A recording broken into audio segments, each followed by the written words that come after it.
నందమూరి బాలకృష్ణకు ఆయన సోదరి రాజమండ్రి ఎంపీ దగ్గుబాటి పురంధేశ్వరి రాఖీ పౌర్ణమి సందర్భంగా రాఖీ కట్టారు. ఈ సందర్భంగా బాలయ్య తన సోదరుని దీర్ఘ సుమంగళి భవ అంటూ ఆశీర్వాదం అందజేశారు. అలాగే మంత్రి నారా లోకేష్ కు ఉండవల్లిలోని నివాసంలో మంగళగిరికి చెందిన మహిళలు భారీ సంఖ్యలో రాఖీలు కట్టారు. తనకు సోదరు లేదని, మంగళగిరి మహిళలే తనకు అక్కా చెల్లెళ్ళని వారి ఆశీర్వాదాలతో నియోజకవర్గాన్ని నెంబర్ 1గా చేస్తారన్నారు.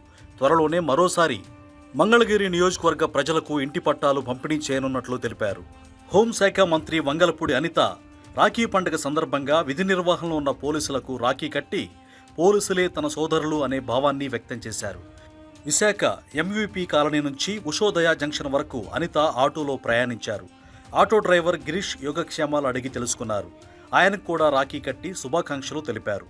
అనారోగ్యంతో బాధపడుతున్న కానిస్టేబుల్ కొర్లయ్యను పరామర్శించి రాఖీ కట్టారు. ఆయనకు ధైర్యం చెప్పిన మంత్రి సహాయం అందిస్తానని హామీ ఇచ్చారు.